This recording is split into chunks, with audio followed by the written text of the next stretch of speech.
اللہ تعالیٰ کہتا ہے وَأَنذِرْهُمْ يَوْمَ الْآزِفَةِ، ڈراؤ میرے نبی اس قیامت کے دن سے اِذَا الْقُلُوبُ لَدَتْ حَنَاجِرَ كَاظِمِينَ، اس قیامت کے دن سے ڈراؤ جس دن ان کے کلیجے ان کے سینے سے نکل کر حلق میں آ کر سبڑ جائیں گے.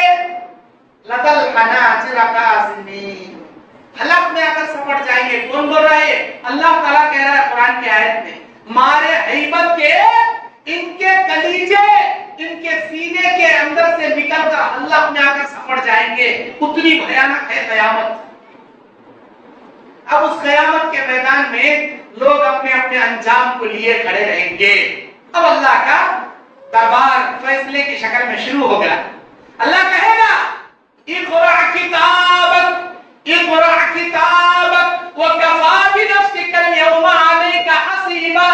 او میرے بندے یہ لے تیرا نام اعمال پڑھ کر دیکھ لے، کیا اچھا اس نے کیا کیا برائی اس نے کیا، لے پڑھ کر دیکھ لے.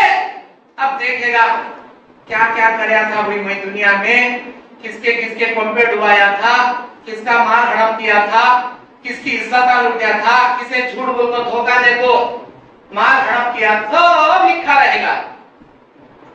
سب لکھا رہے گا اس کے اندر. جس دن مجرمین اپنے نام اعمال کو دیکھیں گے مارے ہیبت کے لیے پکارنے پر مجبور ہو جائیں گے. اللہ قرآن کی سورہ کہف کی 50 اور 51 آیت میں اس کا نظارہ کھینچتے ہوئے بیان کرتا ہے.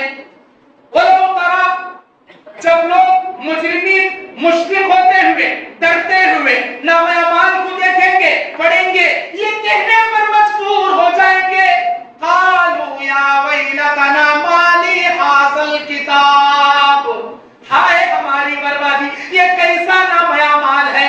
لا یغادر صغیرۃ ولا کبیرہ، اس نام اعمال میں چھوٹے سے چھوٹے گناہ کو بھی نہیں چھوڑا گیا، بڑے سے بڑے گناہ کو بھی نہیں چھوڑا گیا، سارے گناہ اس میں جمع کر دیے گئے.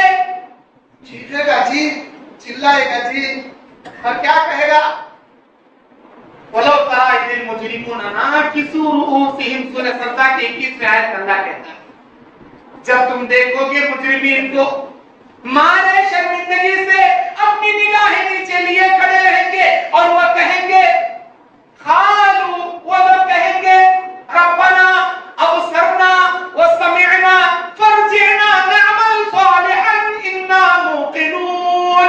اے ہمارے اللہ، اب ہم نے دیکھ لیا، اب ہم نے سن لیا، اب ہم کو یقین ہو گیا، ہمیں دنیا میں بھیج دے، ہم نیک عمل کر کر آئیں گے، توبہ کر کے آئیں گے. دنیا میں مال جمع کر کر کے رکھے تھے، تیرے راستے میں خرچ نہیں کیے تھے، اللہ تیرے راستے میں لٹا کر آئیں گے. دے گا اللہ مہلت، توبہ کرنے کی دے گا، مال خرچ کرنے کے لیے دے گا. ارے کہیں کو دے گا جی تمہارے کو ماں، اللہ مہلت کہیں کو دے گا؟ ہرگز نہیں دے گا. آپ بھی جانتے ہیں یہ آج مہلت ہی مہلت ہے. جتنی توبہ کرنا کر لو، جو مال خرچ کرنا ہے کر لو، جو نیک عمل کرنا کر لو، جو نیکیاں جمع کرنا کر لو. اس دن تڑپو گے، ترسو گے، گڑ گڑاؤ گے، میرا اللہ تمہیں مہلت بھی نہیں دے گا. ہرگز مہلت نہیں دے گا. اللہ رب العالمین کے دربار میں کھڑے ہو کر مارے افسوس کرتے ہوئے انسان پریشان ہو جائے گا.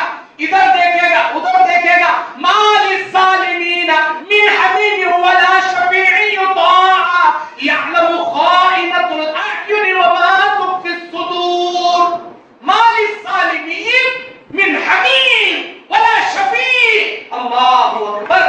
اللہ کہتا ہے او ظالموں، دنیا میں ظلم کرنے والے، کبیرہ گناہ کرنے والے، نہ قیامت کے میدان میں تمہارا کوئی مددگار ہوگا، نہ کوئی دوست ہوگا، نہ کوئی سفارش بھی ہوگا تو تمہاری سفارش کر سکے گا.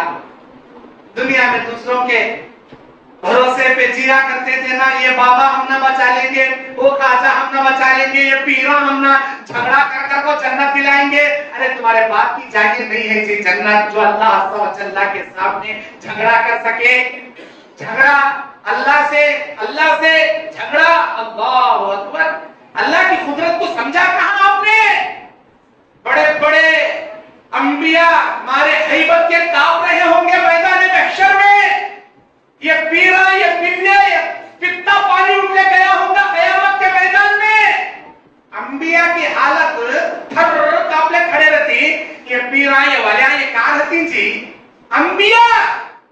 انبیاء بولے تو کون؟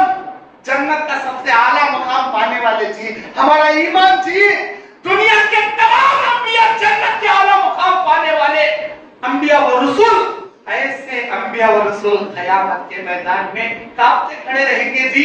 اللہ کی قدرت کا نظارہ دیکھنے کے بعد بڑے بڑے انبیاء کانپتے کھڑیں گے، اپنی امت سے کہیں گے ہم نہیں کہہ سکتے اللہ کے سامنے، اللہ کے دربار میں زبان بھی نہیں کھول سکتے، اللہ اتنا غصے میں ہے، آج سے پہلے اللہ اتنا غصے میں کبھی نہیں تھا، تم ہمارے پاس مت آؤ، کسی اور کے پاس چلے جاؤ، شاید وہ تمہاری سفارش کرے۔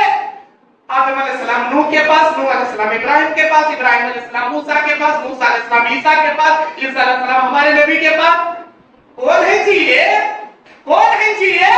ارے دنیا کے اولو العزم پیغمبر ہے، پیغمبر، یہ پیغمبر منہ نہیں کھول سکتے جی، اللہ کے دربار میں کانپتے کھڑے رہیں گے جی، یہ چھوٹے موٹے پیرا اللہ سے جھگڑا کر دیں گے جی، کوئی بھی جھگڑا نہیں کرتا جی، یہ تمہاری غلط فہمیاں ہیں، یہ مرشدہ تمہارے اوپر دھوکے کا چادر ڈالے ہیں، اللہ کے واسطے عبرت حاصل کرو، قرآن کو ترجمے سے پڑھو، اللہ کی حدیث سے، اللہ کے نبی کی حدیثوں کا مطالعہ کرو۔ قیامت کے دن اللہ عز و جل کے سوا کوئی مائی کا لال تمہیں نہیں بچائے گا، اللہ کے ماں سوا کوئی نہیں بچائے گا، اگر بچانا ہوتا، بچانے کا اختیار ہمارے نبی کون؟ شافی محشر، ساقی کوثر، قیامت کے دن اللہ کی اجازت سے سفارش کرنے والے، اللہ کے حکم سے آب کوثر پلانے والے، ایسے نبی کے اختیار میں بھی نہیں ہے کہ وہ اپنی مرضی سے جس کی چاہے سفارش کرے، ہمارے نبی کے اختیار میں بھی نہیں، ہمارے نبی انہی کے حق میں اتنی ہی سفارش کریں گے جتنا اللہ کہے گا، آپ ان کے لیے اتنی سفارش کیجئے۔ اگر ہمارے نبی کے اختیار میں اپنی مرضی کی سفارش ہوتی تو ہمارے نبی اپنی بیٹی کو کبھی نہیں بولتے میری بیٹی فکر کرنا، میں تجھے بچا کے بلا کے جاتا ہوں، ایسا بولتے، جبکہ ہمارے نبی نے کیا کہا؟ یا فاطمہ بنت محمد، وہ میری پیاری پیاری بیٹی فاطمہ، سلینی من مالی شیتی، میرے مال میں سے جو مانگنا چاہتی ہے مانگ لے، تیرا باپ تجھے دے دے گا، لا اغنی عنکی من اللہ شیئا، اللہ کی جہنم سے میں تجھے بھی نہیں بچا سکتا، اشتری انفسکم، اشتری انفسک، اے میری بیٹی تو بھی اپنی جان کو اللہ کی جہنم سے چھڑانے کی فکر کر لے، تیرا باپ اللہ کا پیغمبر ہے، خاتم الانبیاء ہے، سید المرسلین ہے، امام الانبیاء ہے، رحمت للعالمین ہے، باوجود اس کے کہ تجھے نہیں بچا سکتا۔